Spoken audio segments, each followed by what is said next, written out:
Bonjour à tous, je m'appelle Pierre, je suis un passionné de cyclisme, j'adore le Tour de France, je fais moi-même du vélo, vous pouvez me retrouver sur Strava d'ailleurs. Voilà, VTT, vélo de route, j'aime les deux, mais particulièrement le vélo de route. Et on va regarder aujourd'hui ensemble comment est-ce qu'on choisit sa pompe à vélo. C'est un objet sur lequel on va tous devoir passer.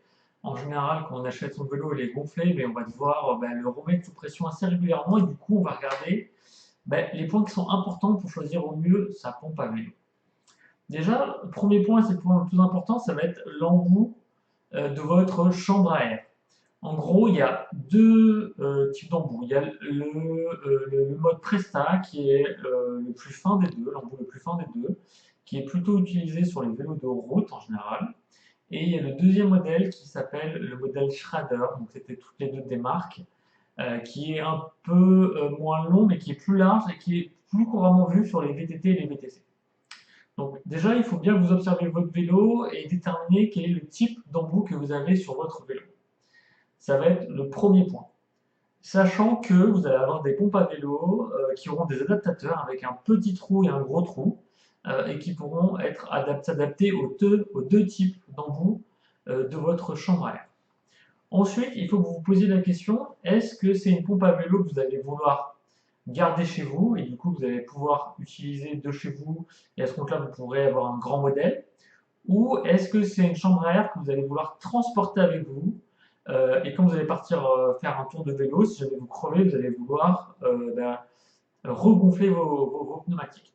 Pour ma part, moi j'ai fait le choix d'avoir les deux, c'est-à-dire d'avoir un modèle très confortable, assez gros, où on puisse pomper avec les pieds qui restent, ce modèle de pompe reste tout le temps chez moi. Et puis j'ai un petit modèle à main qui s'accroche sur mon vélo, sur le cadre du vélo, qui est attaché, et que je peux emporter avec moi. Je n'utilise quasiment jamais, mais éventuellement je pourrais l'utiliser si jamais je crève, je l'utiliserai.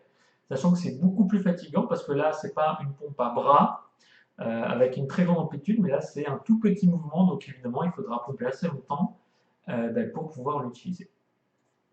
Dans les autres critères importants à prendre en considération avant de choisir sa pompe à vélo, c'est la présence ou non d'un manomètre. En fait, c'est le compteur qui va évaluer la pression qu'on évalue en bar dans votre chambre à air.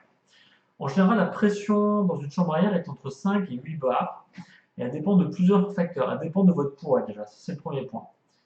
Plus vous êtes lourd, plus la pression que vous allez devoir mettre dans votre chambre à air devra être importante. Donc si vous dépassez les 70 kg, 80 kg et même plus, on sera plutôt vers 6-7 bars minimum.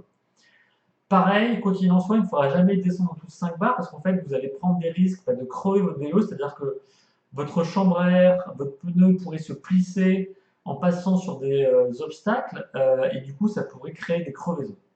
Pareil, s'il est trop gonflé, ça va mettre une pression trop importante sur votre chambre à air et du coup, ça peut aussi la déformer et du coup, à long terme, ça pourrait également avoir des impacts sur elle. Il faut savoir qu'évidemment, il vaut être mieux toujours un tout petit peu surgonflé par rapport à sous-gonflé, parce que quand on est plus gonflé, du coup, la roue aura un petit peu moins de frottement, enfin le pneu aura moins de frottement avec le sol, du coup, il y aura un peu moins de résistance, et c'est pour ça que lorsque votre vélo est complètement dégonflé, on a l'impression que c'est très dur de pédaler, c'est parce qu'en fait, il y a beaucoup de résistance qui se crée.